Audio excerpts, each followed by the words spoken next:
আল্লাহ তোকে কতটুক ভালোবাসি, কতটুক তোকে ভালোবাসি। বান্দারে তুই হাজার গুনাহ করছস, কেউ জানে না তুই ছাড়া, কিন্তু আমি আল্লাহ তো জানি। কিন্তু সেই গুনার খবর আমি প্রকাশ করতে দিই নাই, প্রকাশ হতে দিই নাই। আমি গুনার খবরগুলোকে গোপন রেখে তোকে সমাজে এখনো ইজ্জতে থাকার ব্যবস্থা করে দিয়েছি, ইজ্জতে থাকার ব্যবস্থা করে দিয়েছি। মা গাররাকা বিরাব্বিকাল কারীম, মা গাররাকা বিরাব্বিকাল কারীম, মা গাররাকা বিরাব্বিকাল কারীম। অন্যদিকে আল্লাহ পাক বলে ফাবি আইয়ি আলাই রাব্বিকুমা তুকাজ্জিবান। বান্দারে তোর ডাইনে সব আমার নিয়ামত, বামে সব আমার দেওয়া নিয়ামত, সামনে পিছনে উপরে নিচে বান্দা সবকিছু আমার দেওয়া নিয়ামত। কোনটাকে স্বীকার করবি বল, কোনটাকে স্বীকার করবি? পাহাড়ও আমার দেওয়া নিয়ামত, সাগরও আমার দেওয়া নিয়ামত, বন জঙ্গল আমার দেওয়া নিয়ামত, জমিন আমার দেওয়া নিয়ামত, তোর চোখের জ্যোতিটা আমার দেওয়া নিয়ামত, তোর কানে শোনাটাও আমার দেওয়া নিয়ামত। বান্দারে তোর সমস্ত কিছু আমি রবের দেওয়া নিয়ামত। সুতরাং লাইন শাকারতুম, নিয়ামত পেয়ে যদি শুকরিয়া করিস লাযিদান্নাকুম, আমি খুশি হয়ে নিয়ামত আরো বাড়াই দিই।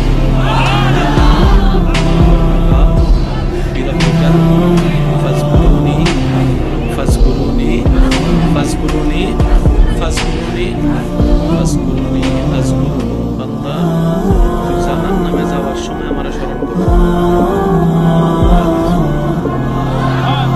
আমি শুনি নাই, সুবহানাল্লাহ শুনি না। আরেকটু হলো, আমি বারবার বলছি, একটা হচ্ছে কানে শোনা, আরেকটা হচ্ছে দিলে শোনা। মানুষ শুনে কানে, প্রেমিক শুনে দিলে। যারা প্রেমিক তারা একটু দিলের কান দিয়ে শুনেন। আল্লাহ বলছেন ফাজকুরুনি, জাহান্নামে যাওয়ার পথ আমাকে স্মরণ কর। আজকুরুকুম, জান্নাত দিয়ে আমি আল্লাহ স্মরণ করব। ফাজকুরুনি, শয়তানের চাপে পড়ে আমার স্মরণ কর। আউযু বিল্লাহি মিনাশ শাইতানির রাজিম।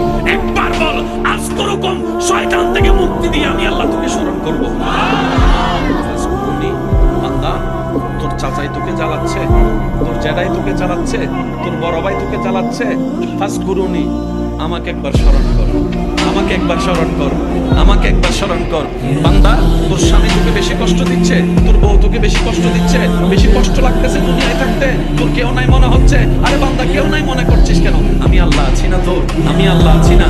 আমি আল্লাহ আছি না? নাহনু আকরাব বলেছি না? আমি আল্লাহ আছি তো। ফাজকুরুনি, একবার স্মরণ কর না আমাকে, একবার স্মরণ কর না আমাকে, একবার স্মরণ কর না আমাকে। আজকুরুকুম, ওই কঠিন বিপদে শান্তির ব্যবস্থা তোর জন্য তোর মালিক, তোর খালিক, তোর রব আমি রব্বুল আলামিন করে দিবই দিব। কথা শুনে বলেন সুবহানাল্লাহ। সত্যি করে একটা কথা বলেন, আমি সবার মুখে শুনতে চাই। সবার জীবনে কম বেশি সমস্যা আসছে কি আসে নাই? বিপদ আসছে কি আসে নাই? হঠাৎ টাকার প্রয়োজন হয়েছে কি হয় নাই?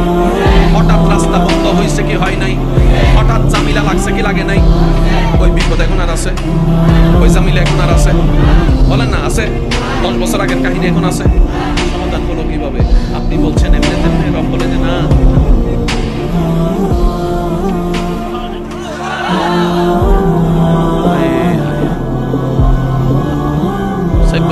একবার আল্লাহকে ডাক দেন, আল্লাহ। এমন ভাবে ডাকেন যেন সারা জীবনের ডাকটা এক ডাকে হয়ে যায়। বলেন আল্লাহ, আল্লাহ, আল্লাহ, আল্লাহ।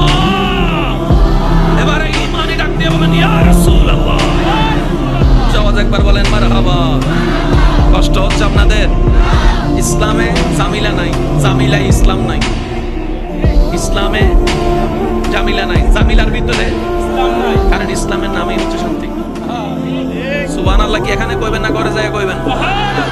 আর একটু মুখ খুলে বলেন তো সুবহানাল্লাহ।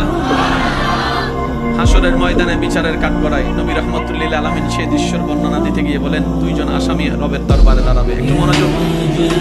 দুইজন আসামি রবের দরবারে দাঁড়াবে, একজনের বিচার হবে। বিচারের মধ্যে দাঁড়িয়ে পাল্লায় যখন তার আমলনামা তোলা হবে, তার গুনার পাল্লা বাড়ি হবে। গুনার পাল্লা বাড়ি হওয়ার পরে ফেরেশতাদের জন্য নির্দেশ আসবে, তাকে জাহান্নামের দিকে নিয়ে যাও।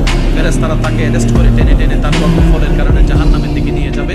তখন সে বান্দাটা বারবার সামনের দিকে যখন ফেরেশতারা নিয়ে যাবে, সে বারবার রবের রহমতের দিকে তাকাবে। কিছু দূর সামনে যাবে, বারবার রবের রহমতের দিকে তাকাবে। সুবহানাল্লাহ বলতে থাকে না? কিছু দূর সামনে যাবে, বারবার পিছনে রবের রহমতের দিকে তাকাবে। রব্বুল আলামিন বলবে, ফেরেশতা দাঁড়াও, বান্দাটাকে আবার আনো। সুবহানাল্লাহ মনে হতে আসে, বান্দাটাকে আবার আনো। বান্দাটাকে আনা হবে।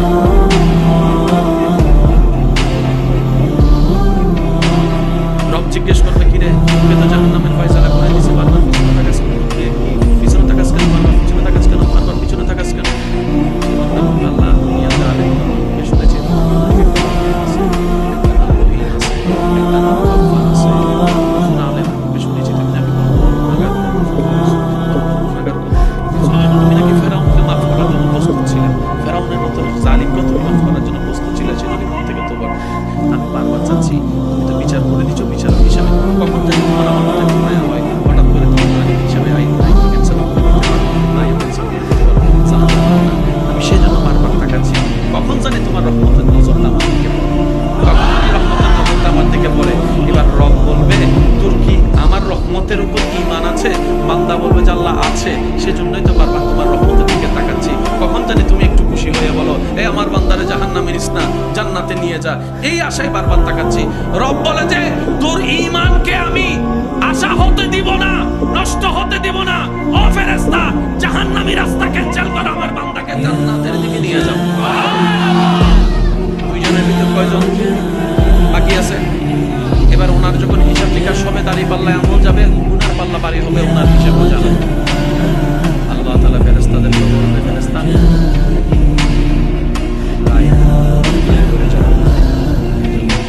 ফেরেশতারা তাকে ধরার আগে সে জাহান্নামের দিকে উন্নত হয় না। সুবহানাল্লাহ। তার রায় কি? জাহান্নাম। ফেরেশতারা তাকে টেনে টেনে জাহান্নামে নিয়ে যাবে, এটাই তো হবে সাধারণ দৃশ্য, কারণ মানুষ তো ফাঁসের কাটতে নিজে থেকে যেতে চায়। ফেরেশতারা তাকে অ্যারেস্ট করার আগে সে জাহান্নামের মধ্যে দৌড় দিবে। আল্লাহ বলবে দাঁড়া, কই যাস? জাহান্নামে। বলবে এটা কি জান্নাত মনে করছস? খুশি মনে তুই জাহান্নামে যাচ্ছিস, ব্যাপার কি? তখন সে বলবে আল্লাহ অনেক আদেশ শুনছি, অনেক হুকুম দিছো, আজকে আসল ময়দানে তুমি আল্লাহ আমাকে শেষ একটা আদেশ দিছো। তুমি আজকে হাসরের মাঠে শেষ একটা আদেশ দিছো, এটাও যদি আমি পালন করতে না পারি কেমন বান্দা হইলাম। সেজন্য তুমি যেহেতু খুশি হয়ে জাহান্নাম দিছো, আমিও আমার প্রাপ্য জাহান্নামের দিকে চলে যাচ্ছি। ফেরেশতারা ধরে টেনে টেনে নিয়ে যাবে, দরকার নেই, তুমি আদেশ দিয়েছো, সেটাই আমার জন্য যথেষ্ট। আমার আল্লাহ আমাকে জাহান্নাম দিয়েছে, আমি খুশি হয়ে জাহান্নামে যাচ্ছি। রব বলে যে হইছে, তোর আর জাহান্নামে যাওয়ার দরকার নাই, তোর কথাটা আমি আল্লাহ খুশি হয়েছি, যা গুনাহ মাফ করে দিলাম, জাহান্নাম থেকে জান্নাতি বানাই দিলাম। ওনার নাম রহমান। সুবহানাল্লাহ। আমি শুনি নাই। বসে দাঁড়ানো সবাই মিলে একবার বলেন তো সুবহানাল্লাহ। 1 2 3 4, 4 নম্বর বাস পর্যন্ত যারা আছেন সবাই চুপ থাকবেন। 4 নম্বর বাসের পরে যারা আছেন আমার ইমানি ভাইয়েরা বসা দাঁড়ানো, আপনারা একবার বলেন তো সুবহানাল্লাহ। টাইগার খাইয়া মারছি, আমিও না কানে বয়রা। ঠিক আছে, আরেকবার 4 নম্বর বাস পর্যন্ত আপনারা চুপ থাকবেন। পিছনের ভাইয়েরা আরেকবার বলেন তো সুবহানাল্লাহ। এটা হারাইতে হবে আপনাদের। আপনারা চুপ থাকবেন। এবার আমার 4 নম্বর বাস পর্যন্ত যারা আছেন আমার ভাইরা, আপনারা একবার বলেন সুবহানাল্লাহ। নামাজটা করেছিল ওই প্রতিযোগিতায় নামছে জিতার জন্য, কেমন করে? আরেকবার বলেন সুবহানাল্লাহ। এবার সবাই মিলে একবার বলেন সুবহানাল্লাহ। এবার আমার সাথে সাথে পড়েন আল্লাহ, ও গো আল্লাহ, ক্ষমা করে দাও, মাফ করে দাও আল্লাহ, ও গো আল্লাহ, ক্ষমা করে দাও, দাও জীবন মুদের যতদিন থাকিবে, সুপথে চালাও, মাফ করে দাও আল্লাহ,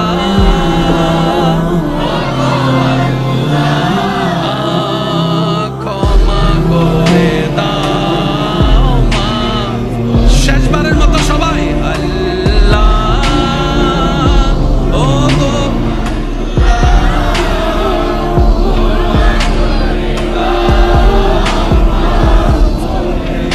একবার বলেন মারহাবা। মনে আছে ফাজকুরুনি?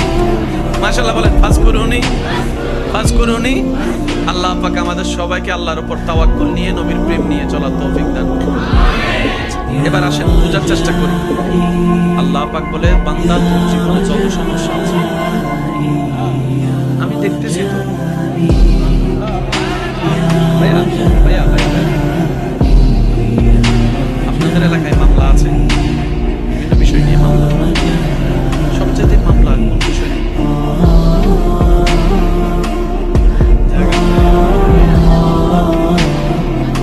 সবচাইতে মামলা বেশি হচ্ছে বাংলাদেশের জায়গা নিয়ে। দ্বিতীয় মামলা হচ্ছে ডিভোর্স।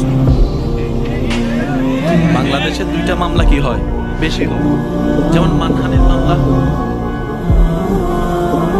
কম কম কম, তারপরে চেক জবের মামলা, জাগার মামলা।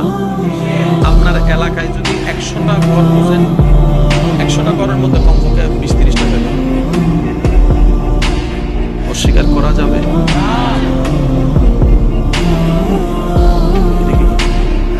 আমার কাপড় মুছে দিছে, এতগুলো মানুষ কোথা থেকে? আল্লাহ এই প্রত্যেকটা পাগলদেরকে তুমি কবুল করো, মদিনাওয়ালার পাগল হিসেবে কবুল করো। ইত্তাকুল্লাহ আয়াতের আমল করার তৌফিক দান করো আল্লাহ। হাশরের ময়দানে আমাদের সবাইকে একসাথে নবীর পিছনে ওঠার তৌফিক দান করো। আর একটু জোরে বলবেন না আমিন? যতগুলো মামলা আছে, মামলা টানতেছেন, সবার উদ্দেশ্যে আমার একটা বাক্য, একটা কথা, মন চাইলে ভাইবা দেখেন। আপনি যে মামলাটা টানতেছেন, যে পরিশ্রম করে টাকা খরচ করতেছেন, আপনি আজকে মারা গেলে আপনার ছেলে মেয়ে কি সে মামলা টানতে পারবে কি না? একটু ভাইবা দেখেন। একটু জোরে বলেন না রে ভাইয়া। আপনার দাদাই যেভাবে সংসার চালাইছে আপনার বাবাই পারবে না। আপনার আমার বাবাই যেভাবে সংসার চালাচ্ছে আপনি আমি 10 ভাইয়ে মিলেও পারবো না। একটু কথা বলেন ঠিক কিনা? সব ছেলেরা একমত হবে যে আমার একজন বাবা 10টা ছেলেকে যেভাবে চালাইছে আমরা 10 জন ভাই মিলে একটা সংসারকে সেভাবে। আপনারা মামলা তো চালাই যাচ্ছেন জিতার জন্য, মামলা কি ছেলে মেয়েরা চালাইতে পারবে কিনা আপনি একজন অভিভাবক হয়ে ভেবে দেখবেন, কারণ যে কোনো মুহূর্তে হয়ে যেতে পারে। দ্বিতীয় নম্বর কথা, মা বাবা বেঁচে থাকতেই সন্তানদের সামনে রেখে, অভিভাবক সামনে রেখে, আপনার কিছু মানুষ সামনে রেখে জায়গা ভাগ করে দেওয়া দরকার। কি বলেন আপনারা? বড় ছেলে এদিকে, মেজো ছেলে এদিকে, সেজো ছেলে এদিকে, ছোট ছেলে এদিকে। তাইলে বাপ মরার পরে আর বাপের জন্য কান্নাকাটি বাদ দিয়ে জায়গা ভাগ করার পিছনে লাগবে। তবে একটা শর্ত থাকবে, সেটা কি? এই জায়গার মালিকানা ছেলে মেয়ের তখনই হবে যখন আমরা বুড়া বুড়ি স্বাভাবিক মৃত্যুবরণ করে কবরে যাব। না হয়তো মারে মারে ফেলবো, বাবারে মারে ফেলবো। আছে না, আছে না, আছে না ভাইয়া? ইসলামে সবকিছুর সমাধান আছে না নাই? আপনারা একটু বলেন তো। আমরা নিই না, ব্যর্থতা আমাদের। আচ্ছা, এই মামলা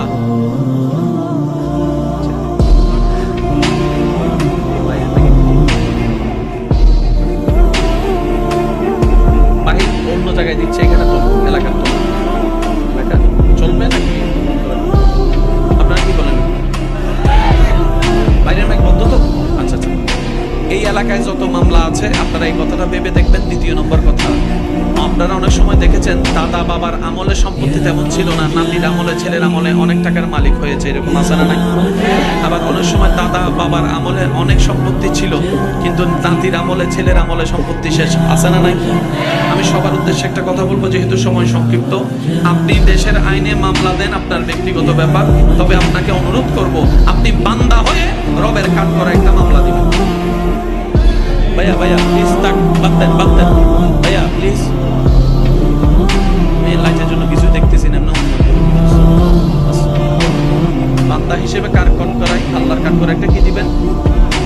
এই মামলাটা শুনে নেবেন। বাংলাদেশে আইনে বিচার হতে হতে অনেক সময় কালাদারি সাদাদারি হয়ে যায়, অনেক সময় রায় পাইতে পাইতে মানুষ কবরও চলে যায়। জোরে বলেন না রে ভাই। কিন্তু আপনি যদি বান্দা হয়ে আল্লাহর দরবারে কাট করা একটা বিচার দিতে পারেন, আল্লাহ আমার ভাই জায়গা দখল করতেছে, আমার ভাইটা তোমার বান্দা, তোমার বান্দা আমার জায়গা দখল করছে, বিচারটা তুমি করো। এমন বিচার করবে সাপও মরবে, লাঠিও ভাঙবে না। শুধু তাই নয়, যে চাচা জেঠা মামা খালা ভাই জেঠা ভাই আত্মীয় স্বজন নেতা আপনার 1 ইঞ্চি জায়গা খেয়েছে, ওইটা ধৈর্য ধরার কারণে আল্লাহ আপনাকে না হয় আপনার ছেলেদেরকে না হয় আপনার নাতিদেরকে 10 গুণ বেশি সম্পত্তি এনে দিবেন। এই কথাটা মাথায় রাখবেন। সবসময় ওই জিততে চাইেন না। আমরা তো সবসময় জিততে চাই। আমার একটা মাসে কলার সাইড ল কথা বলেন ঠিক কিনা? সবচাইতে শক্তিশালী কে? বলে যে নিজের রাগকে কন্ট্রোল করতে পারে সেই হচ্ছে সবচাইতে শক্তিশালী ব্যক্তি। বলেন না সুবহানাল্লাহ। যারা আমাকে ভালোবাসেন, দুই একজন আপনার করে কিছু কথা বলছি, রাখার চেষ্টা করুন। যদি জিততে চান, হারার অভ্যাস করেন। আমি সবাইকে বলছি না, যারা আমাকে আল্লাহর জন্য ভালোবাসেন আমি তাদেরকে আপনার করে কথা বলার অধিকার আছে বলে আমার মনে হচ্ছে, সেজন্য বলছি। আমি অধিকার আছে আপনার, আমার বলার অধিকার আছে। একটু ডান হাতটা তুলে সাক্ষী দেন, আগে বলার অধিকার আছে না? নারায়ে তাকবীর, নারায়ে তাকবীর, নারায়ে রিসালাত। উচ্চ আওয়াজ একবার বলেন মারহাবা।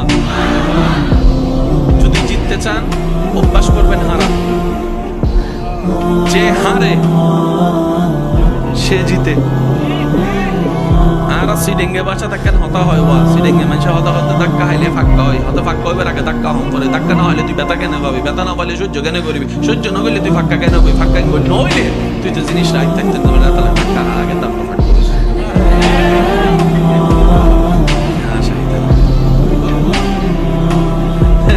যারা বুঝানোর বুঝিলে বুঝি পেলে এদের একবার হ মারহাবা। ধাক্কা খেলে পাক্কা হয়। বলেন ধাক্কা খেলে আমরা হতে চাই কি পাক্কা। পাক্কা হওয়ার শর্ত হচ্ছে খাইতে হবে ধাক্কা। তো ধাক্কা খাবেন, ব্যথা পাবেন না, তা তো হতে পারে না। ধাক্কা খাবেন, পায়ে লাগবে না, সেটাও তো হতে পারে না। ধাক্কা খাবেন, একটু ছিড়বে না, তা তো হতে পারে না। ধাক্কা খাবেন, অপমান হবেন না, তা তো হতে পারে না। ধাক্কা খাবেন, কাপড় ছিড়বে না, তা তো হতে পারে না। ধাক্কা খাবেন, আত্মীয়স্বজন ছেড়ে যাবে, তা তো হতে পারে না। এগুলো হবে। এই হওয়ার ভিতরে যারা রবের উপর খুশি হয়ে সবর করে, ইন্নাল্লাহা মা'আস সাবিরিন, তার জন্য চলে আসে সুবহানাল্লাহ। আর রব যখন কোন বান্দার সাথী হয়ে যায়, ওই বান্দার জন্য সারা পৃথিবীর মানুষ যখন অগ্নিকুণ্ডলী তৈরি করে নিক্ষেপ করার জন্য, রব বলে ও বান্দা, দুনিয়া তোর বিপক্ষে, সব তোর বিপক্ষে, আমি আল্লাহ তোর পক্ষে আছি, আমি আল্লাহ তোর পক্ষে আছি, আমি আল্লাহ তোর পক্ষে আছি। এবার সেই বান্দা ইব্রাহিমকে যখন দুনিয়া আগুনে ফেলে, আগুন যেখানে জ্বালিয়ে ফেলার কথা, সেখানে আগুন ওনার জন্য বেহেশতের বাগান হয়ে গেছে। আপনার শুধু একটাই কাজ, রবকে সাথে রাখা, রবের সাথী হওয়া। আর রবের সাথী হওয়ার প্রধান মাধ্যম হচ্ছে নবী রাহমাতুল লিল। আর একটু জোরে বলা যাবে নবী রাহমাতুল লিল। নবী রাহমাতুল লিল আলামিন হচ্ছে রব পাওয়ার উসিলা, রব পাওয়ার রাস্তা। বলেন না সুবহানাল্লাহ। ত্রিভুবনের প্রিয় মুহাম্মদ এলো রে দুনিয়া, সাগরে দেখবি যদি রে সাগরে, মাশাআল্লাহ, জোরে জোরে যদি আয় দেখামে না, দোলে শিশু দোলে কচি মুখে শাহাদাতের বাণী সে শোনায় রে সাগরে আকাশে বাতাসে। উচ্চ আওয়াজ একবার বলেন মারহাবা। আমার কথাকে কষ্ট দিচ্ছে না? আল্লাহ আমাদেরকে একজন নবী দিয়েছেন, নবীর নাম নবী রাহমাতুল লিল। যার কদম মুবারক থাকতো মাটিতে, হাত বাড়ালে হাত চলে যেত জান্নাতের বাগানে। যিনি আঙ্গুল তুলেছেন, আল্লাহ চাঁদ দুই ভাগ করে দিয়েছেন। শুনি নাই সুবহানাল্লাহ, শুনি নাই। আমি বলবো আস্তে আস্তে, নবীর পাগল উম্মতরা সুবহানাল্লাহ জোরে জোরে বলেন। যিনি আঙ্গুল তুললে, ভাইয়া ভাইয়া, যিনি আঙ্গুল তুলেছেন, আল্লাহ চাঁদ দুই ভাগ করে দিয়েছেন। ডুবন্ত সূর্যকে যার দোয়ার বদৌলতে রব আবার তুলে দিয়েছেন। যিনি আরাম করেছেন, আরাম করা অবস্থায় গাছ মাটির সাথে সম্পর্ক ছেদ করে হেঁটে হেঁটে এসে নবীকে সালাম দিয়েছেন।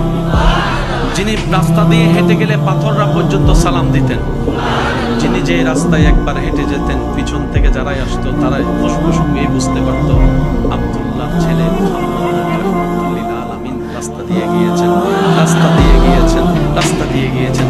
যার চেহারার দিকে তাকালে চাঁদও শর্মায় যেত, এত সুন্দর কিভাবে হয়, এত সুন্দর কিভাবে হয়। আবু জাহেলের মতো বড় হিংসুক বাটপারও যার চেহারার দিকে তাকায় কখনো কথা বলার সাহস পাই নাই। ওই নবী রহমাতুল্লিল আলামিন, ওই নবী রহমাতুল্লিল আলামিন, ওই নবী রহমাতুল্লিল আলামিন, যার গাড়ি ছিল বোরাক। একটু জোরে বলতে হবে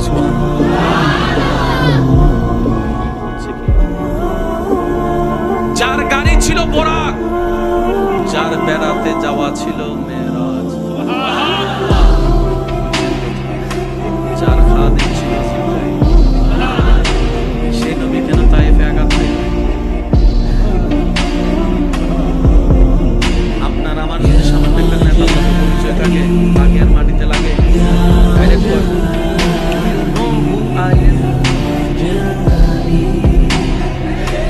চিনস বেটা কথা কোন রাখে সাবধান কই আলাছে কিন্তু কাটলা মুখটা তোরে চিনস বেটা আমি কেটা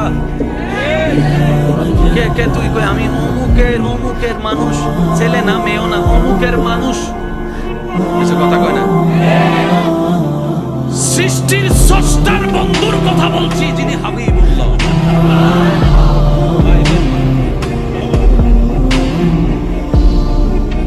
তায়েফের ময়দানে পাথরের পর পাথর, আঘাতের পর আঘাত, রক্তাক্ত দেহ জিবরাইল এসে বলে নবী আল্লাহ দিয়েছেন, আল্লাহ বলেছেন আপনি যা বলতেন তা করার জন্য, আপনি একবার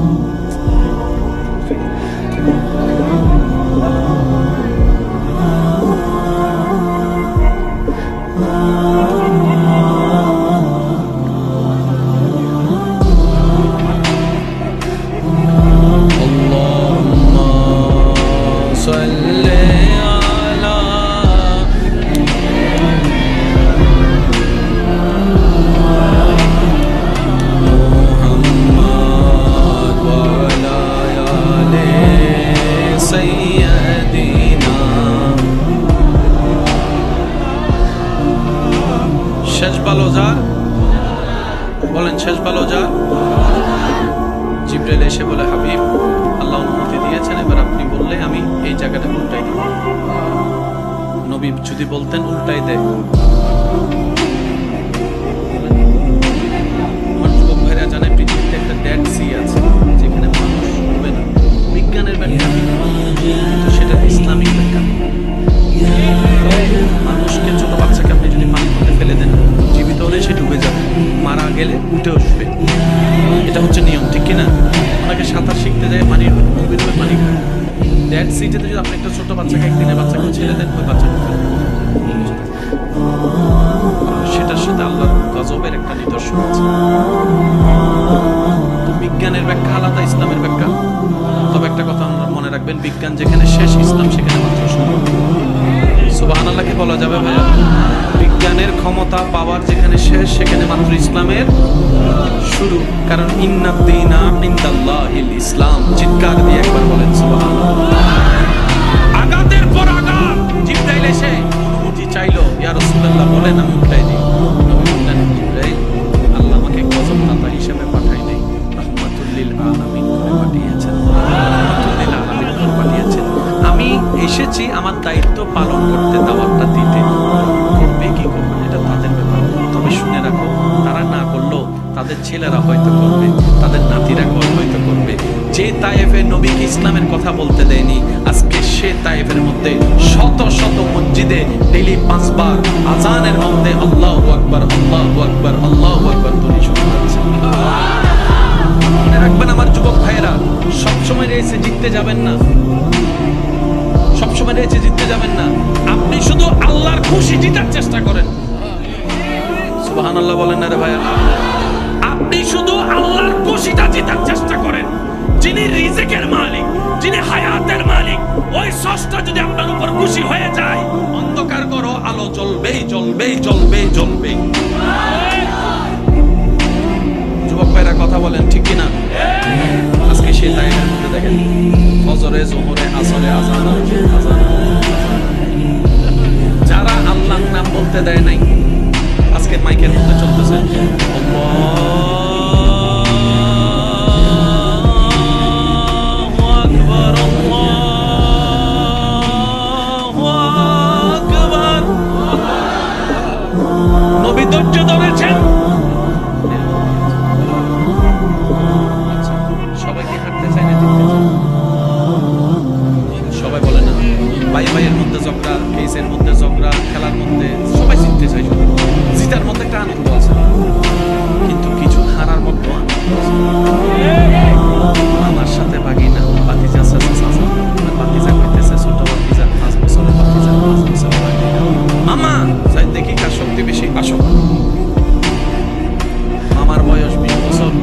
হাত বড় হাতের সাথে লাগছে।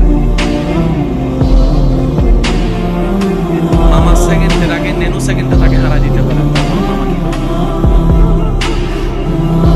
সেও সত্যি একদম বড় করে দিতেছে, বাকি না দিতেছে। কিছুক্ষণ পরে মামার নিজে থেকে জিতে যায় না হেরে যায়?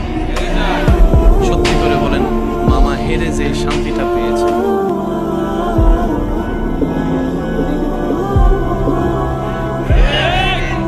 আমি শুনি নাই, আরো জোরে বলেন। বাগিনার সামনে মামা হেরে, বাতিজার সামনে চাচা হেরে যে শান্তিটা আপনি পেয়েছেন, হাজারবার জিতার মতো সেই সুখ শান্তি আপনি পাবেন না, আপনি পাবেন না, আপনি পাবেন না।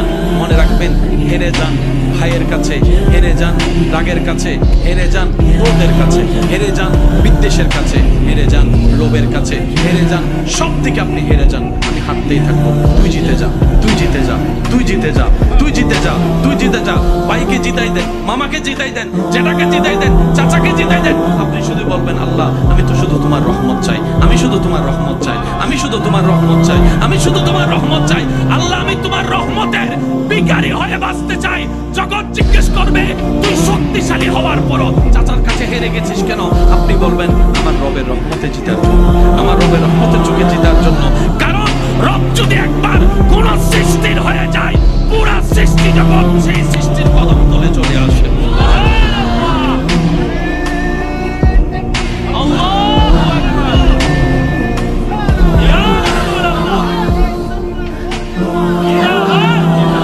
এবার বলেন, সবসময় জিতা দরকার না হারা দরকার?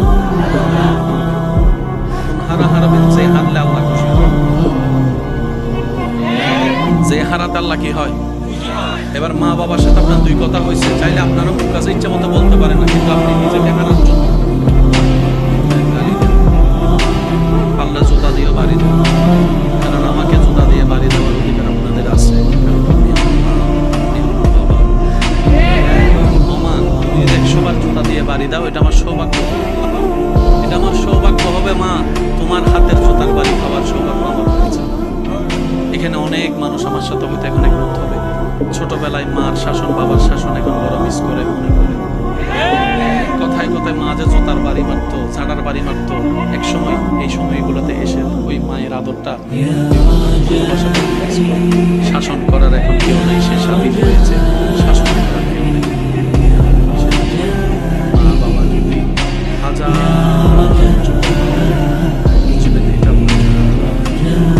এটা দোয়া, এটা দোয়া। সাঁতার শেখার দরকার আছে না ভাইয়া? এই পর্যন্ত আপনাকে যারা সাঁতার শিখিয়েছে, কিন্তু আপনি যাদেরকে সাঁতার শিখিয়েছেন, প্রথমে কি করেছেন? ওনার পেটের দিকে, বুকের দিকে হাত দিয়েছেন। যদি আমি ভুল বলে না থাকি, ও বিশ্বাস করছে যে আমার চাচা আমার হাত ধুয়ে আমাকে ধরে রেখেছিল, সে হাত লাগতেছে, পা লাগতেছে। হঠাৎ করে আপনি কি করলেন? হাত। এবার সে ওই বিশ্বাসে, হাত কিন্তু নাই, কিন্তু বিশ্বাস ওইটার কারণে সে এখনো বেশি আছে। যখন দেখতেছে চাচার হাত নাই, আপনি দেখার পরও কিন্তু সহজে ধরতে চান না। কেন? সাঁতার শিখতে গেলে পানি খেতে হবে, সাইকেল শিখতে গেলে হাঁটু শিখতেই হবে। একটু জোরে বলেন না রে ভাইয়া। ব্যথা পাওয়া ছাড়া, পানি খাওয়া ছাড়া সাঁতার শেখা যাবে? সেজন্য আল্লাহ যখন যা করে ভালোর জন্য।